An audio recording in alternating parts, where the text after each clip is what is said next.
Johnson മരിയാർപുതം. കൊച്ചിക്കാരുടെ പേടി സ്വപ്നമാണ് മരിയാർപൂതം. രാത്രികളിൽ വന്ന് കവർച്ച നടത്തി ആരുടെയും കണ്ണിൽപ്പെടാതെ നടക്കുമായിരുന്നു. ഒരിക്കൽ പിടിവീണു. ഇപ്പോൾ ജയിലിലാണ്. തിരികെ വന്നാൽ പക വീട്ടുമെന്ന ഭയമുണ്ട് ആളുകൾക്ക്.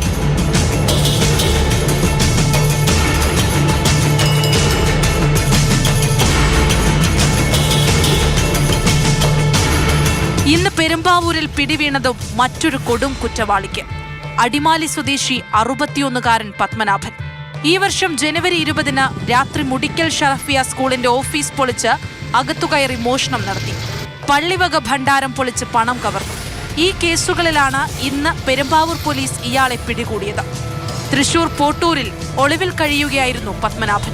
അവിടെ എത്തിയാണ് പ്രത്യേക അന്വേഷണ സംഘം ഇയാളെ അറസ്റ്റ് ചെയ്തത്. 1985 മുതൽ മോഷണം തൊഴിലാക്കിയ ഇയാൾ 35ഓളം കേസുകളിൽ പ്രതിയാണ്. 1987-ൽ ഊന്നുകല്ലിൽ മോഷണ ശ്രമത്തിനിടെ ഒരു സ്ത്രീയെ കൊലപ്പെടുത്തിയ കേസിൽ ജീവപര്യന്തം തടവ് ശിക്ഷ അനുഭവിച്ചിട്ടുള്ള ആളുമാണ്. അറസ്റ്റ് ചെയ്ത പത്മനാഭനെ കോടതിയിൽ ഹാജരാക്കി റിമാൻഡ് ചെയ്തു.